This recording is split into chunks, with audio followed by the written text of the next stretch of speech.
Olá, povo de Deus! Estamos iniciando Manhã com Deus, uma hora na presença de Deus, seguindo a jornada do Tabernáculo de Moisés. 6 estações, 10 minutos em cada estação, uma hora diante do Senhor, porque Ele é o nosso Deus e nós, o povo do seu pasto, o povo que Ele pastoreia, e a ovelhas de sua mão, o rebanho sob os cuidados de Deus. Bom dia, Lídia. Estamos posicionando a nossa Arca da Aliança, a nossa primeira estação, onde fica o Santo dos Santos, em Mateus capítulo 11, o versículo de número 27. Tudo me foi entregue por meu Pai. Ninguém conhece o Filho, senão o Pai. E ninguém conhece o Pai, senão o Filho, e aquele a quem o Filho o quiser revelar. Note uma coisa. Quando nós falamos em Deus, seja bem-vinda, Rita, bom dia. Quando nós pensamos em Deus, pensamos o soberano do universo, aquele que governa os céus e a terra, o que criou todas as coisas.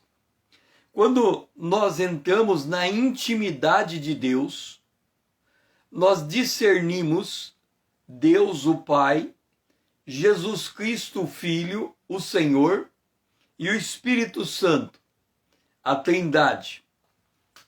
Quando nós olhamos para a intimidade de Deus, no relacionamento que se estabelece entre cada uma pessoa, nós encontramos o Pai determinando a sua vontade, estabelecendo o seu propósito, e encontramos o Filho se sujeitando a esta vontade, ele se colocando debaixo dos cuidados de Deus o Pai.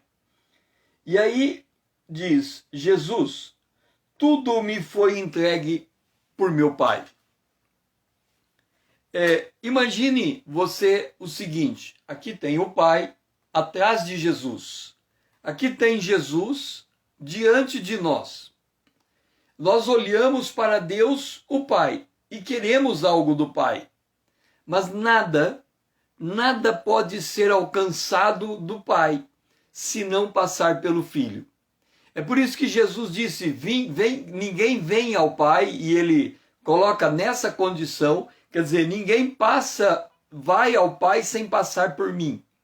Então Jesus, ele é colocado como o mediador, como aquele que está entre nós e Deus.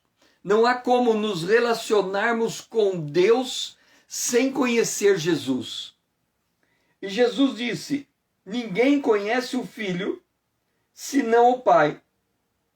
E ninguém conhece o Pai senão o Filho.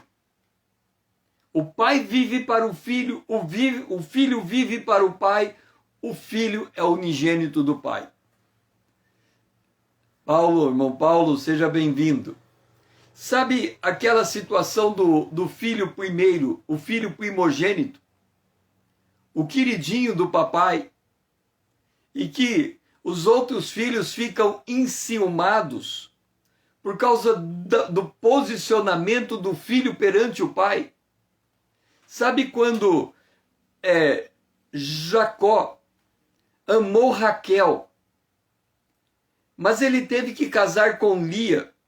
Ele teve filho com Lia, ele teve filhos com Lia, mas ele queria Raquel. Ele queria filho com Raquel. Lia entrega servas para ele ter filho com serva, mas ele queria Raquel.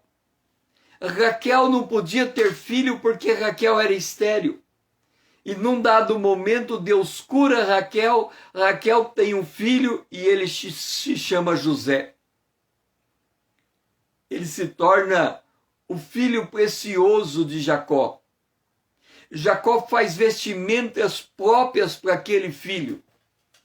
Jacó honra aquele filho mais do que todos os outros, porque há uma conexão entre Jacó e aquele filho que é Raquel.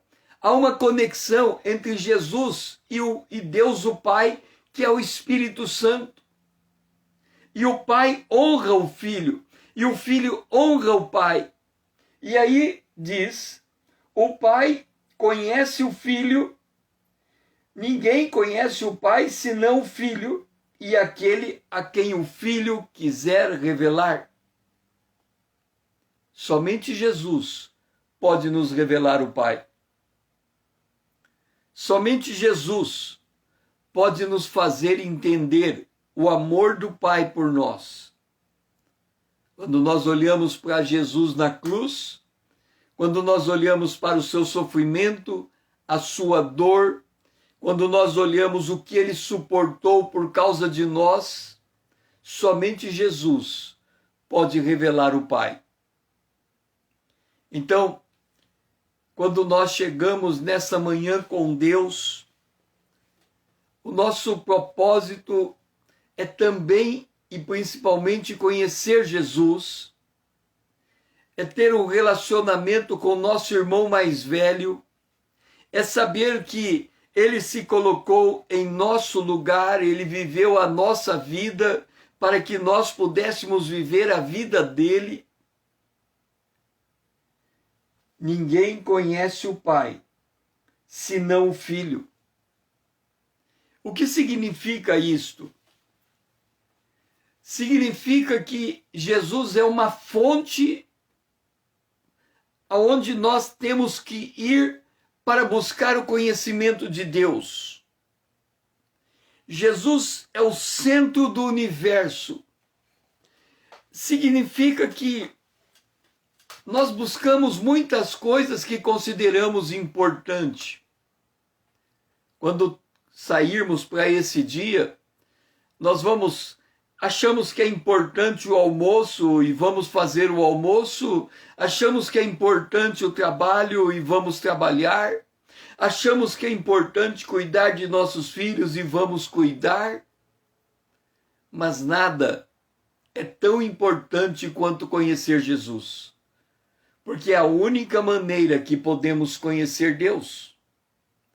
O autor aos Hebreus, falando acerca de Jesus, ele diz, o autor aos Hebreus, no capítulo de número 1, falando acerca de Jesus, ele diz, ele, Jesus, é o resplendor da glória e a expressão exata do ser divino. Jesus é a imagem de Deus, Jesus é a representação máxima do que podemos conhecer Deus.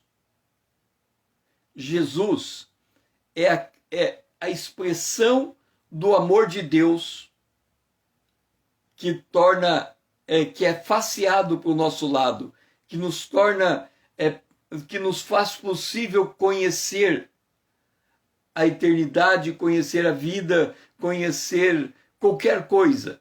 Jesus, ele é o centro de toda a existência. Por isso que a Bíblia diz que ele é a pedra que os construtores rejeitaram. Ele é aquele que nos dá sentido à nossa existência. Ele é o resplendor da glória e a expressão exata do ser divino. O apóstolo Paulo, falando de Jesus, ele disse, habite Cristo no vosso coração pela fé. Porque é a única maneira que nós temos de termos um relacionamento íntimo e pessoal com Deus, mediado por Jesus. Pai, nos ensina, Senhor, a enxergar em Teu Filho a expressão máxima do próprio Deus, para que nós possamos olhar para o Filho, andar, nos modelando no Filho, porque o Filho te agradou e nós queremos te agradar. Então nós precisamos aprender a viver na presença de Deus, mediado pelo teu Filho. Nos ajuda, Senhor, a discernir isso. É a nossa oração. Em nome de Jesus, o teu Filho amado, a quem nós amamos. Amém. Verso 28 do capítulo 11. Vinde a mim, todos os que estáis cansados e sobrecarregados, e eu vos aliviarei. Há muitas maneiras de entender esse convite.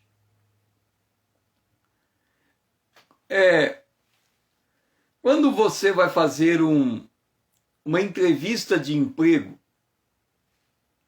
você tem que preencher determinados requisitos. Então, se você vai fazer uma entrevista de emprego que exige conhecimento de matemática, você tem que aprender ou demonstrar na entrevista que sabe fazer cálculo.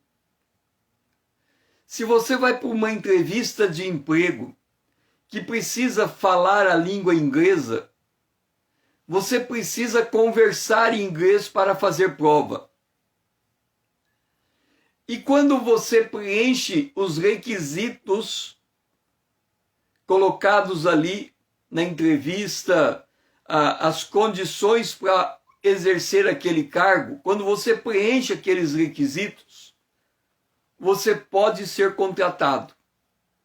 Os requisitos são as condições, as condicionantes necessárias para um contrato. Todo mundo sabe disso. Se você preenche o requisito, você entra na empresa. Se você não preenche o requisito, você não entra. E tem aquela figura, então, do filhinho do papai, né? Ele não preenche o requisito e entra na empresa. Mas chega lá na empresa, ele se torna um inútil, porque ele não sabe fazer, porque ele não tem aqueles requisitos. Então, quando todos nós sabemos, temos a consciência que quando procuramos o emprego, a primeira coisa que nós queremos saber é se estamos preenchendo os requisitos daquela vaga. Caso contrário, não vamos ter chance.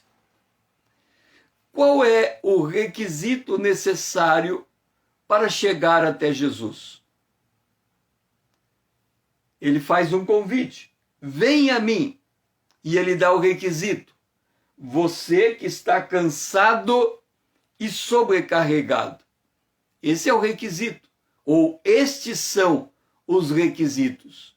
Se você não estiver cansado, se você não estiver sobrecarregado, este convite não é para você.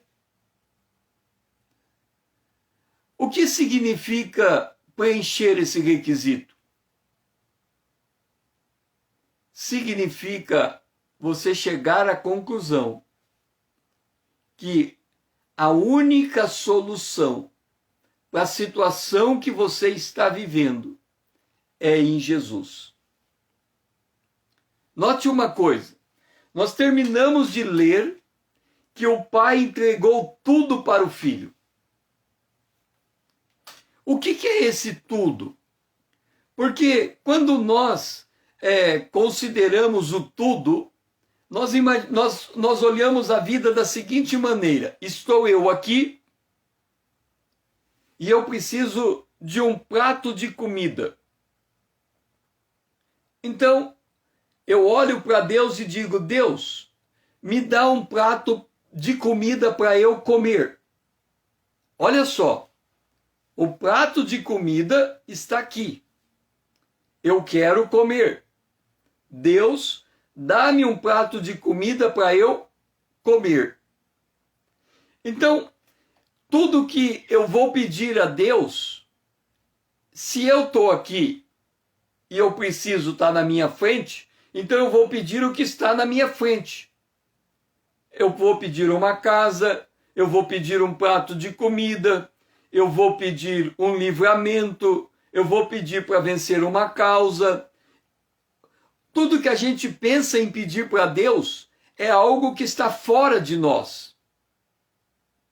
Acontece que o que nós precisamos é algo dentro de nós. O que eu de fato tenho que pedir a Deus? O prato de comida ou a sabedoria para adquirir o prato de comida? O que eu devo pedir a Deus? O prato de comida ou a sabedoria para adquirir o prato de comida? Se eu for pedir o prato de comida, eu vou cruzar o meu braço e esperar o prato chegar aqui. Se eu pedir sabedoria, eu vou atrás da minha comida. O que Deus fez com Adão? Ele colocou Adão no jardim do Éden para lavrar e guardar o jardim. Portanto, a função de pegar o prato de comida me pertence, mas a sabedoria para ter o prato de comida vem de Deus. Por isso que Tiago diz: quem tem falta de sabedoria, peça a Deus. E nós temos que vir, se nós estamos cansados e oprimidos, cansados e sobrecarregados, é porque aquilo que está colocando carga sobre nós, nós não estamos sabendo lidar com estas coisas. Então a gente chega à conclusão que aquilo que nós estamos fazendo, mediante a nossa sabedoria, o nosso entendimento, não está dando certo. E quando a gente descobre que a gente está falhando, porque a gente não sabe como fazer, então a gente vem a Jesus para pedir ajuda. E a ajuda que vamos pedir não é para resolver a coisa que está fora de nós, é para acertar as coisas que estão dentro de nós. Quando lemos o Salmo 23, o Senhor é meu pastor, nada vai me faltar, o que a gente pensa? Não vai me faltar casa, não vai me faltar comida, não vai me faltar vestimenta. Mas o que Jesus disse? Estas coisas os gentios estão procurando. Busque em primeiro lugar o reino de Deus e a sua justiça. Quer dizer, busque em primeiro lugar a ação interior do Espírito de Deus, moldando você para se tornar igual a Jesus. Então, quando ele diz: venha a mim, você que está cansado e oprimido, nós estamos falando do altar de ouro, quando nós nos colocamos diante do Pai, porque temos o Espírito Santo e buscamos o discernimento de Deus para entender o que devemos fazer. Por isso Salomão, ele foi reconhecido por Deus por não pedir riquezas materiais, mas pedir sabedoria. E porque ele pediu sabedoria, as riquezas vieram junto. Nós temos que aprender o que é que nos deixa cansado? O que é que nos deixa sobrecarregado? Não é a aflição da vida, é não saber lidar com ela mediante o poder de Deus. É querer fazer as coisas do nosso jeito e não de acordo com a vontade de Deus. É querer viver uma vida baseado no nosso conhecimento e sabedoria e não na sabedoria que vem de Deus. E isso cansa. Cansa porque estamos fazendo sozinho. Cansa porque estamos nos guiando por nossa própria vontade. Cansa porque nós não estamos buscando a fonte da vida, que é Jesus. Jesus disse: sem mim você não pode fazer nada. E nós só estamos fazendo as coisas sem Jesus. E é quando a gente reconhece que nós estamos fazendo sem Jesus, que a gente percebe o nosso cansaço e a carga sobre nós, é que nos voltamos a Ele e dizemos: Pai, nos ajuda a depender de Deus, a buscar a sabedoria, o conhecimento, a vontade que vem de Deus. E isso através de Jesus. Nos ajuda, Pai, a entender que nós não somos chamados para vivermos uma vida sem essa dependência da instrução do teu Filho. Nos ajuda, Senhor. Nós oramos em nome de Jesus, o teu Filho amado, a quem nós amamos. Amém. E agora nós vamos para o café da manhã. Mateus capítulo 11, verso 29 e 30. Deixe-me dizer uma coisa. O que estamos lendo, este convite que é tão conhecido na palavra de Deus, é, na verdade, o caminho do discipulado. Na verdade, depois da nossa salvação, a escolha mais importante que devemos fazer em nossa vida. Tomai sobre vós o meu jugo e aprendei de mim, porque sou manso e humilde de coração, e achareis descanso para a vossa alma, porque o meu jugo é suave e o meu fardo é leve. Este Salmo 95, verso 7, que eu leio toda manhã com Deus. Ele é o nosso Deus e nós, povo do seu pasto. Ele faz referência à jornada de Israel, de Êxodo capítulo 12 até Êxodo capítulo 20. Aqui diz assim: Ele é o nosso Deus. E Deus provou para Israel, de Êxodo 12 até Êxodo 20, de que ele era o Deus de Israel. Como que ele fez prova? Ele deu tudo que era necessário para Israel andar no deserto em direção ao Monte Sinai. Mas o trágico desta história é que Israel não creu em Deus, não entrou no descanso de Deus. E aquela história é uma das histórias, é uma das razões pelas quais a carta aos Hebreus foi escrita, de tão impactante aquela história. Paulo usa aquela história para escrever 2 Coríntios capítulo 8 e 9 para falar da generosidade. O autor aos Hebreus usa daquela história para escrever Hebreus capítulo 3, capítulo 4, para dizer do endurecimento de Israel por não entrar no descanso de Deus. Deixe-me dizer uma coisa a você. Você pode não aprender a Bíblia comigo, mas terá que buscar alguém para te ensinar se não for comigo. Porque se nós não enxergarmos a necessidade de aprendermos a palavra de Deus, nós não vamos entender os propósitos de Deus e nós vamos andar como cego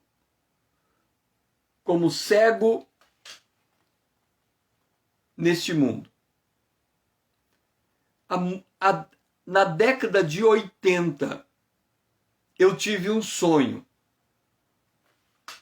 E o sonho era...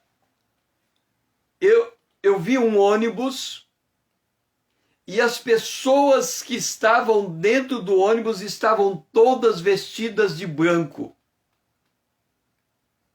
E aquele ônibus, ele foi andando em linha reta.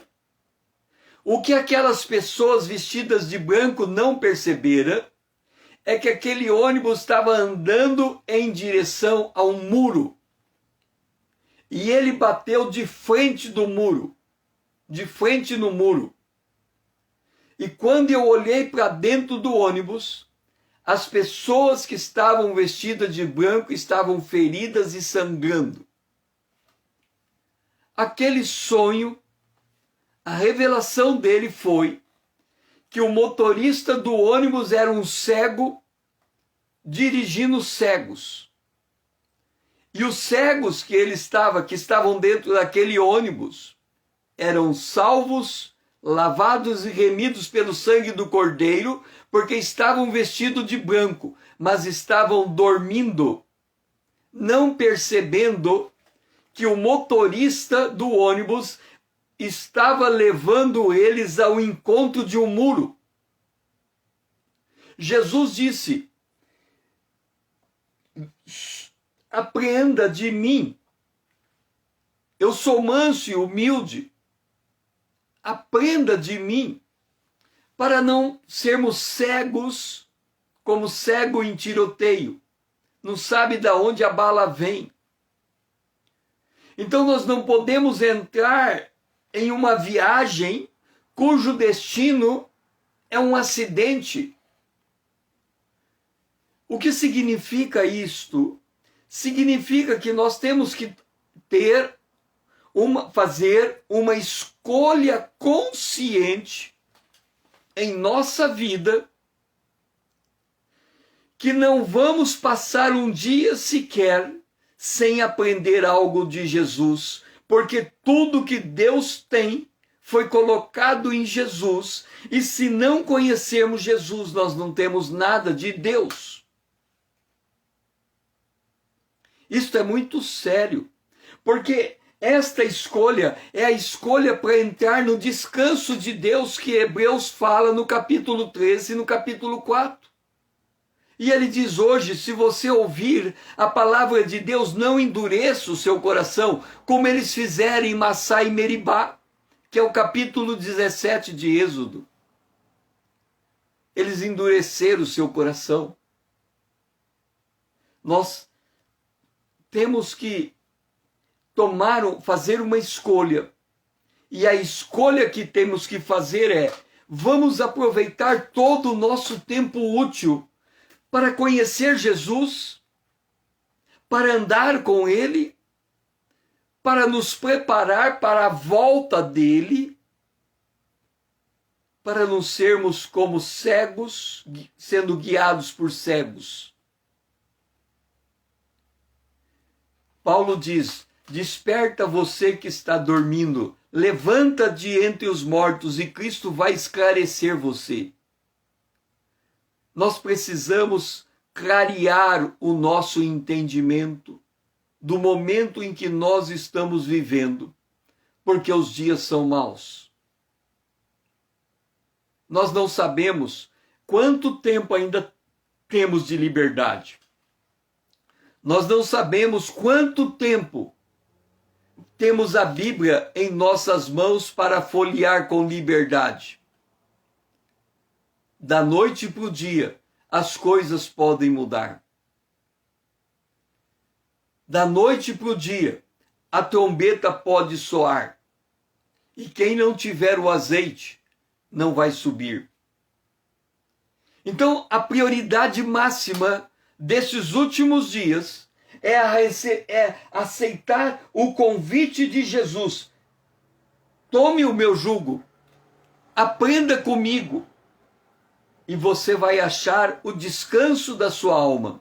Porque ele disse antes: você está sobrecarregado, você está cansado, porque você não entende a voz de Deus, não se deixa conduzir por ela, e isso é que traz cansaço à alma. E se a gente considerar o nosso dia a dia, nós vamos viver que muitos de nós têm vivido cansados, afadigados, desanimados, deprimidos, porque não estão buscando o descanso no único lugar aonde nós podemos encontrar esse descanso, que é com Jesus. Aprender dele, porque meu jugo é suave e o meu fardo é leve. Pai, nos ajuda a priorizar a nossa existência, porque somente em Ti nós podemos enquadrar a nossa existência e encontrar sentido nela, encontrar propósito. Somente em Ti podemos parar de carregar esse fardo terrível que é o cansaço de viver uma vida centrada no ego e passar a viver uma vida centrada em Ti. Nos ajuda, Senhor, a fazermos esta escolha e firmarmos ela cada dia, disciplinadamente, nós chegarmos a Ti para aprender de Ti. É a nossa oração, em nome de Jesus, do Teu Filho amado.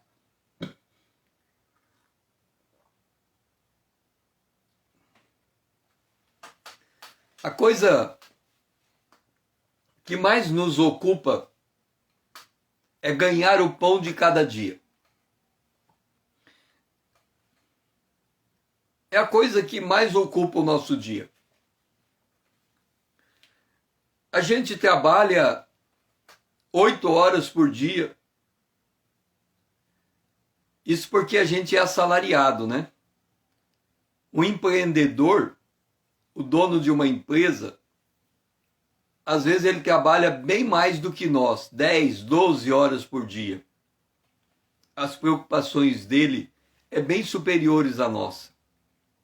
Mal tem tempo de vir para casa, ainda mais esses dias em que o fluxo de caixa está sendo cortado.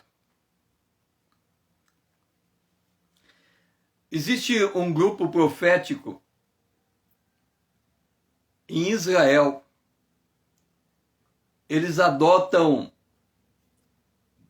o hábito de orar 24/7. 24 horas por dia, 7 dias na semana. Eles fazem turnos de oração. E porque eles estão nesse turno de oração, e aí voltando aqui para meu posicionamento no Instagram, o meu posicionamento no Instagram, eu estou falando a muitas poucas pessoas. E a culpa não é o algoritmo do Instagram.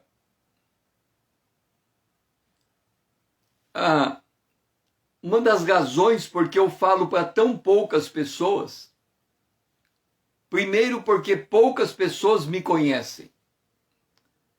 Segundo, porque as pessoas, via de regra, estão dormindo entre os mortos.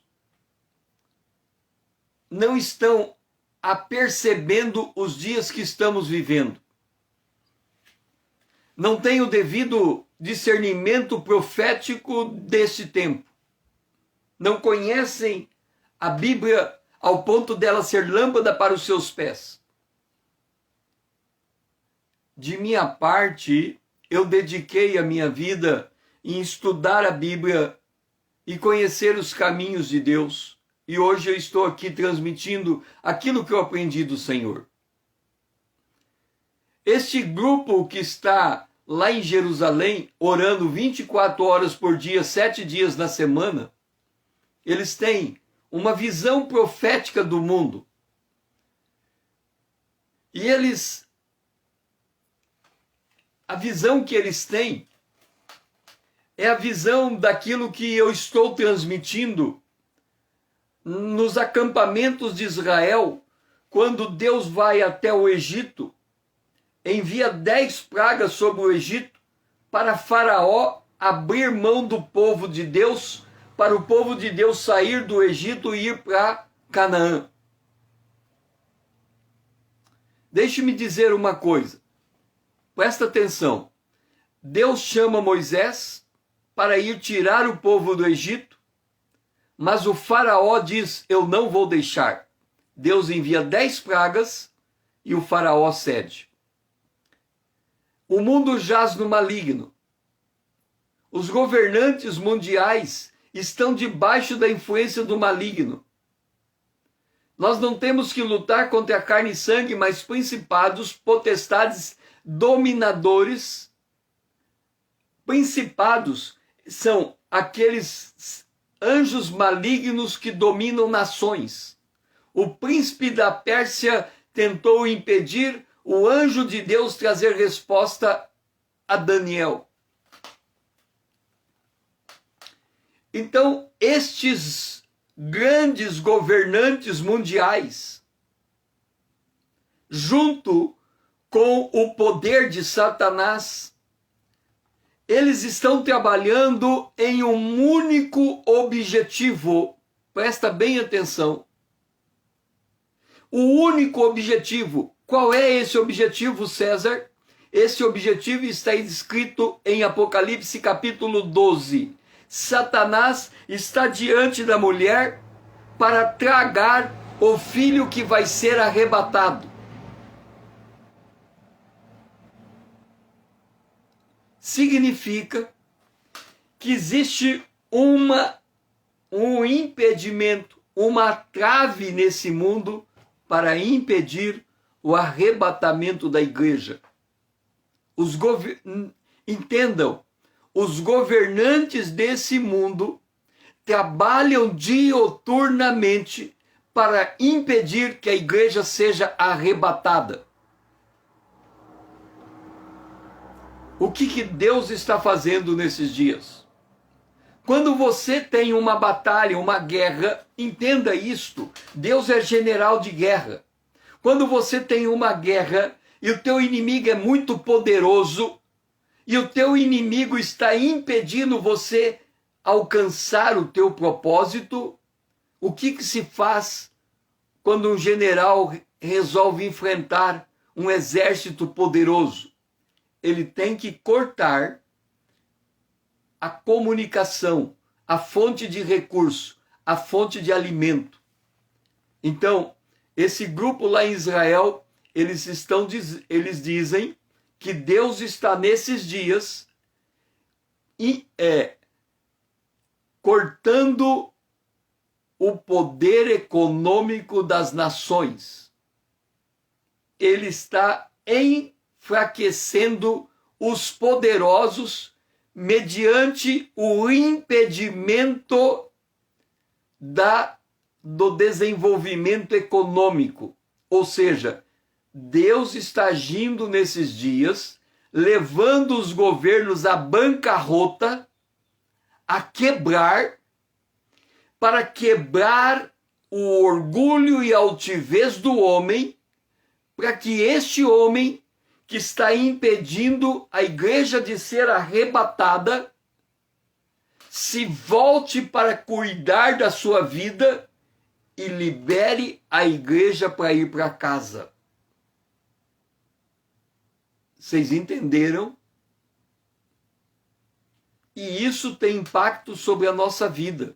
E o texto que vamos ler agora está em Mateus capítulo 12, verso 1. Porque naquele tempo, em dia de sábado, passou Jesus pelas searas. Ora, estando seus discípulos com fome, entraram a colher espigas e a comer.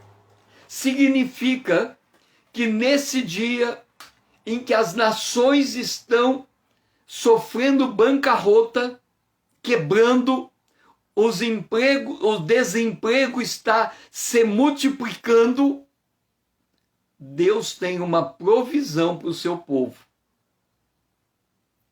Andar com Jesus, lembra que Jesus tem tudo?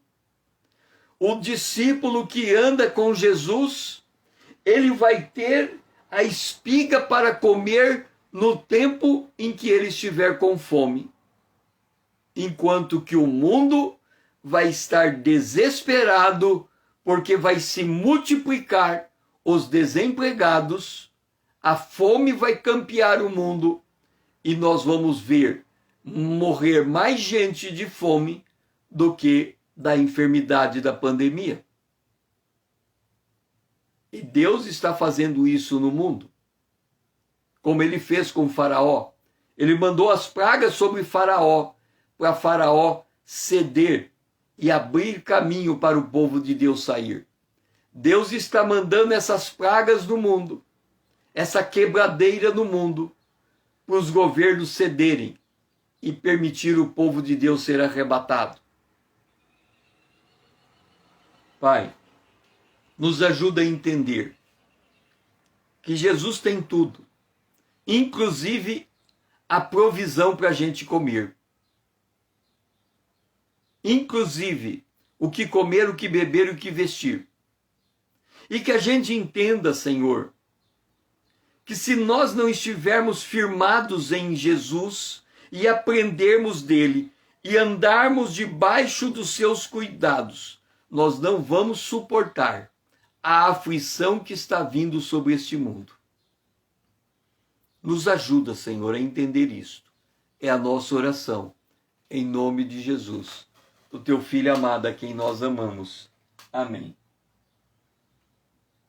E agora nós vamos para Mateus capítulo 12, o versos 5 e 6.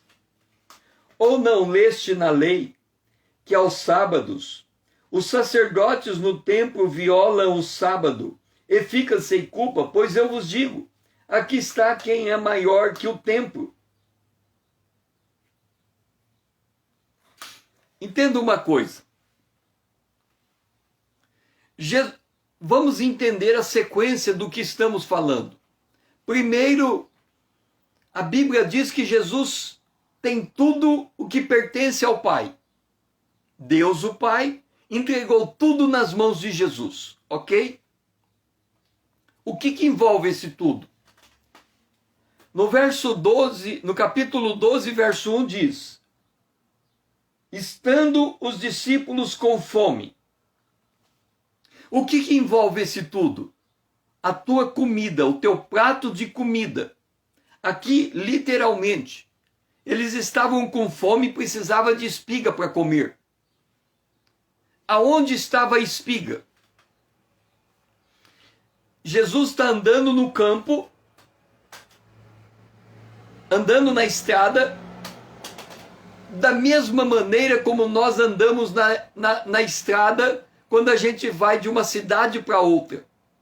Você já andou numa estrada e viu cana plantada na beira da estrada? Você já andou na estrada e viu soja plantado na beira da estrada? Você já andou na estrada e viu milho plantado na beira da estrada? Quando você enxerga o milho plantado na beira da estrada, não dá vontade de parar o carro, cruzar a cerca e colher a espiga? Por que a gente não faz isso? Por que a gente não para o carro, vai até o canavial e corta uma cana? Porque nós estamos conscientes que tem uma cerca. E o que está depois da cerca pertence a alguém. E nós não podemos, sem que este alguém nos dê autorização, atravessar aquela cerca e pegar espiga ou cortar uma cana. Mas lá em Israel havia uma lei que dizia que quando o lavrador colhia a sua lavoura, ele tinha que deixar um pouco para que uma pessoa pobre passando pudesse colher a sobra. Então o que Jesus está fazendo aqui, ele está usando uma prerrogativa da lei divina.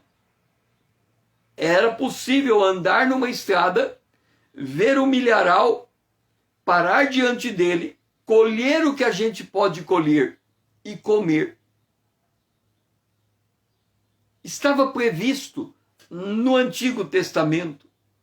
E os discípulos seguindo Jesus, primeiro nós encontramos aqui duas coisas importantes. Quem come espiga na beira da estrada é pobre. Quem come espiga na beira da estrada é pobre.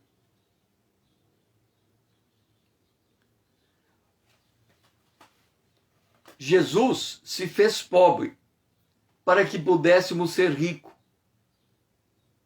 Os discípulos se fizeram pobres para que pudéssemos enriquecer.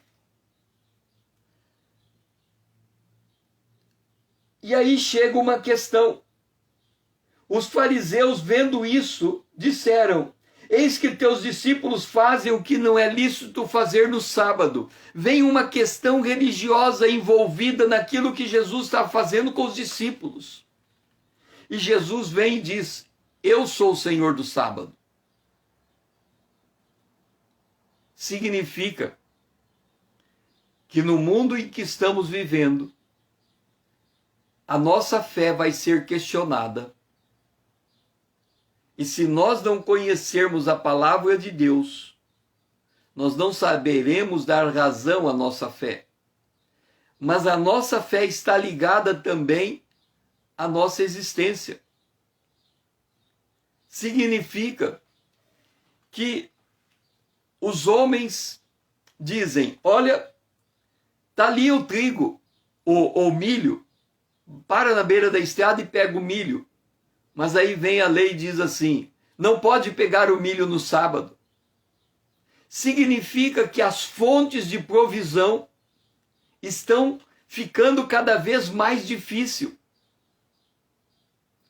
Deus preparou uma provisão para o seu povo. Mas se você for pegar aquela provisão, alguém vai questionar o seu comportamento. Alguém vai questionar a sua atitude. E de duas uma, ou você vai ter que abrir mão da provisão, ou se você pegar a provisão, você vai ter que conhecer a palavra de Deus para sustentar a sua posição.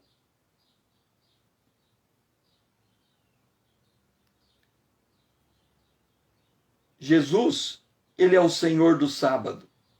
Ele é maior do que o tempo. Ele é o que disciplina os nossos passos nesses dias difíceis.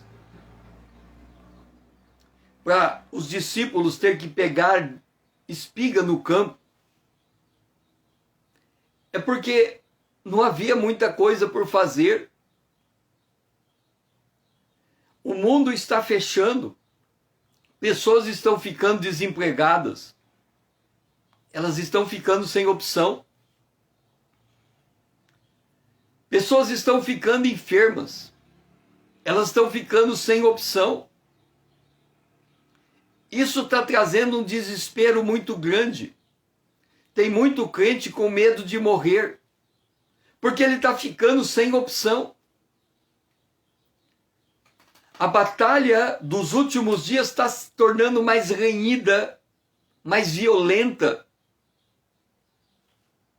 E quem não estiver sob a liderança de Jesus, não saberá se posicionar, não saberá onde buscar a comida, não saberá como se defender daqueles que querem impedir que a pessoa coma.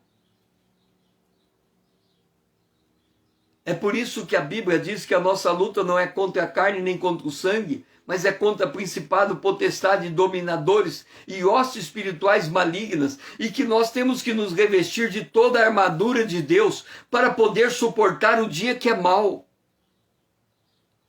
Então hoje aprender da Bíblia não é uma opção, é uma necessidade.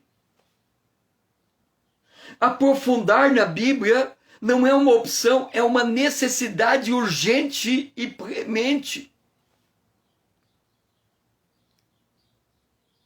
Por que as minhas lives, todas elas têm 1 hora de duração? E é 1 hora de profundidade na Bíblia. E se você analisar, eu estou há praticamente 80 lives sem repetir um único texto. O texto base eu não repeti. Eu já falei do Apocalipse, já falei das jornadas do deserto, estou falando dos Salmos, dos Evangelhos, do livro de Atos, das cartas de Paulo, da carta aos Hebreus. É conteúdo substancioso, porque eu entendo que os dias são maus.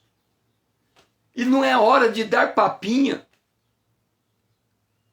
É hora de alimento sólido.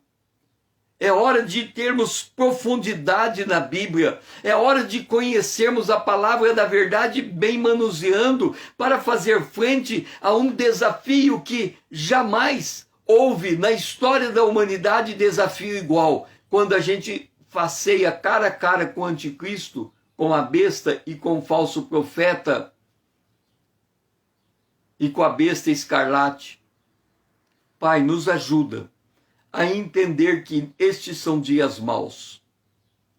e que somente quem conhece Jesus e sabe que ele tem tudo o que lhe foi dado pelo Pai, pode andar sob a liderança de Jesus e ter o alimento no tempo próprio. Nos ajuda a entender isso, ó Pai, e de fato gastarmos tempo para te conhecer cada vez mais. É a nossa oração. Em nome de Jesus, o teu Filho amado, a quem nós amamos. Amém. E aí chegamos em Mateus capítulo 12, o verso 7 e 8. Mas se vós soubesseis o que significa misericórdia quer e não holocausto, não teríeis condenado inocente, porque o Filho do Homem é Senhor do sábado.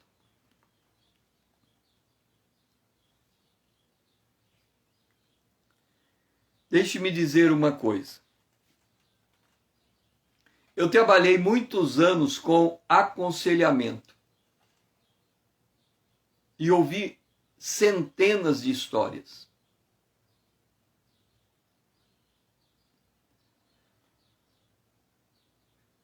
E de observar histórias de cada um no seu contexto de vida, a coisa que eu mais observo é o seguinte: imagine você indo a um restaurante qualquer. Você senta em uma mesa e vai comer.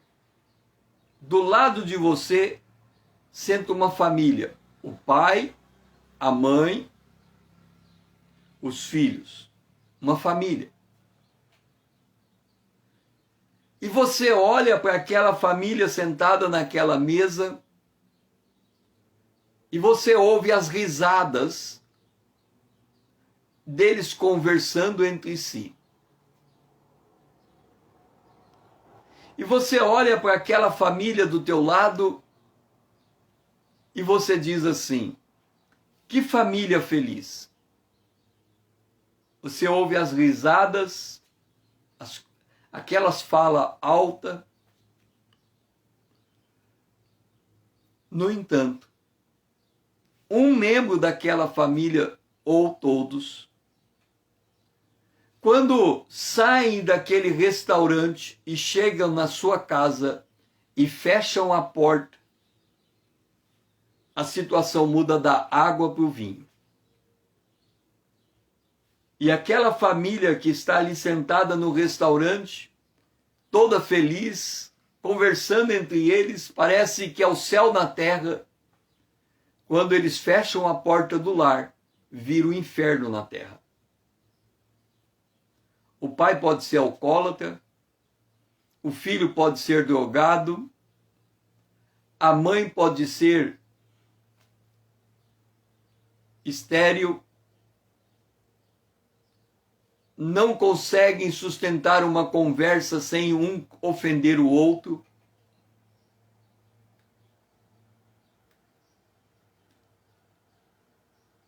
Mas lá naquela mesa de restaurante é o holocausto, não é misericórdia. É uma aparência, não é a manifestação da alegria que vem de Deus. É uma fachada. Porque os homens estão com os corações endurecidos. Cada dia nós vemos mais e mais cenas de pais abusando sexualmente dos seus filhos, de padrastos abusando sexualmente dos emprestados.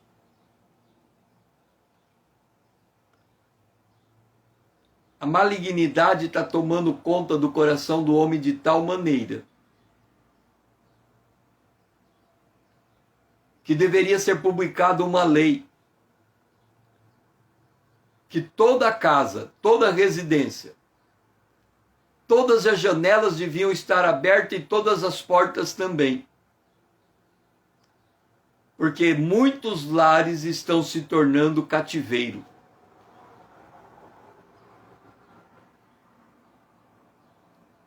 muitos lares estão perdendo a sua finalidade e razão de ser.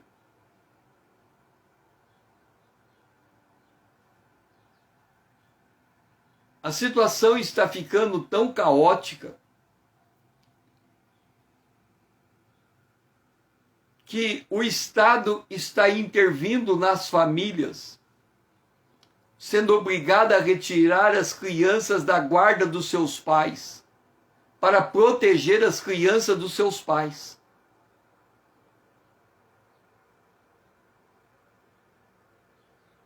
E a gente sabe que quando o Estado tira a criança da família, ele doutrina esta criança em tudo menos nas coisas de Deus.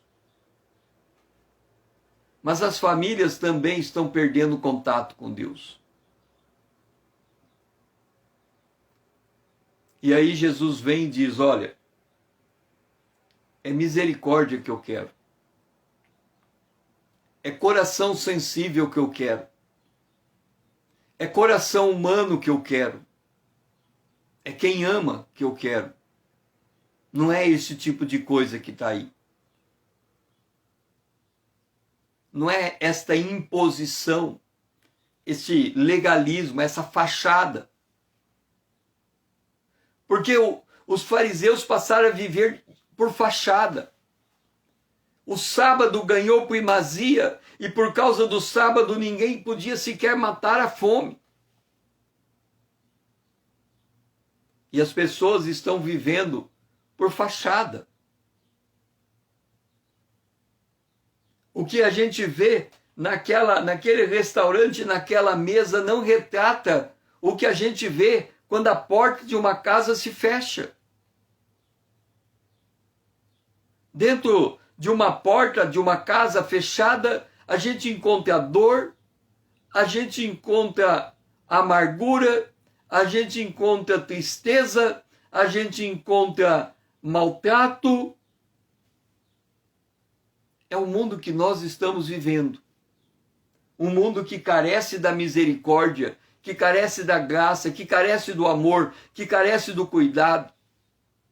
Porque esse mundo está tirando Jesus, e quando tira Jesus, sai tudo com ele. Sai o amor, sai a paz, sai a bondade, sai a benignidade, sai a longanimidade, porque Jesus diz: sem mim você não pode fazer nada nesse mundo. Ele tem tudo.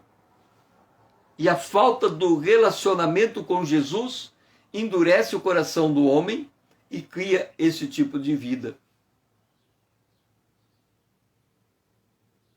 O Filho do Homem é Senhor do sábado. O Filho do Homem é Senhor da vida. O Filho do Homem é Senhor das virtudes. O Filho do Homem é Senhor do amor. E é nele que encontramos estas coisas. É por isso que é tão importante irmos em direção a este convite. Venha-me o cansado e oprimido. Quem está cansado desse tipo de vida baseado numa fachada, tem que vir para Jesus. E você, esta manhã, é convidado a conhecer esse Jesus. Porque ele está aqui, pronto para compartilhar aquilo que ele tem com você. Mas ele espera a tua atitude com ele. Tome sobre vós o meu jugo e aprendei de mim. É isso que faz a diferença. É isto que nos faz entender porque ele é o Senhor. E como nós andamos sob a liderança dele, quando entramos nessa liderança, ele sabe quando estamos com fome e da onde extrair o alimento para nós. Pai, nos ajuda a entender que estamos na última hora. E os dias são maus. O prato de comida está ficando cada vez mais difíceis para todas as faixas sociais. O mundo está sendo abalado por uma crise econômica em proporções jamais vistas.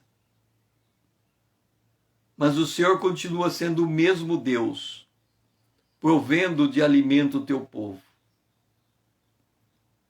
Mas nós precisamos também do discernimento da tua palavra, para entender o mundo que vivemos e enquadrar a nossa existência à luz da Bíblia. Porque os dias são maus, os escapes são poucos. E a nossa dependência de Ti precisa ser muito maior. Nos ajuda, Senhor, a encontrar o conforto e descanso da nossa alma em Ti, a termos a provisão que procede de Ti e darmos testemunho nesse mundo que o Senhor cuida do Teu povo. Nos ajuda, Senhor. Nós oramos em nome de Jesus. Amém. Foi muito bom ter você comigo aqui nesta manhã com Deus. Deixe-me dizer uma coisa. Quando eu ensino a palavra de Deus, a Bíblia é a fonte daquilo que eu ensino. Então, eu me guio pelo que está no texto, quer seja bom ou quer seja uma exortação. É o texto que diz o conteúdo da mensagem. E se você me perguntar, César, você sabe o que você vai falar em um determinado texto? Eu digo, depende do que está no texto, porque é o texto que guia a minha fala. É por isso que eu nunca sei para onde nós vamos em uma manhã com Deus. Porque quando a gente olha para a palavra e ela diz o que ela diz, e a gente transmite aquilo que ela está dizendo, é ela que... No livro de Atos está dito que a palavra de Deus era poderosa e prevalecia. E nós precisamos desse dia, desse tempo, de palavra que prevalece. Não é aquilo que a gente quer ouvir, é aquilo que a palavra tem a nos dizer. E nós temos que nos ajustar a essa palavra. Então, o meu propósito a cada manhã, a cada momento que eu abro as Escrituras, é o que está escrito e como se aplica. E é o que está escrito que determina a aplicação. Então, se você me seguir, é nessa direção que nós estamos andando. É do texto extrair a verdade, a palavra, a orientação. E se eu tiver que escolher entre uma palavra para alegrar o teu coração e a Bíblia, eu escolho a Bíblia, e a Bíblia é que vai falar com o teu coração, seja lá qual for a palavra que ela vem levar ao teu coração. Porque se nós não tivermos o compromisso com a palavra, nós não temos nada. Porque tudo está em Jesus. E não adianta florear as coisas. Não adianta eu dizer para você que este ano será um ano de vitória.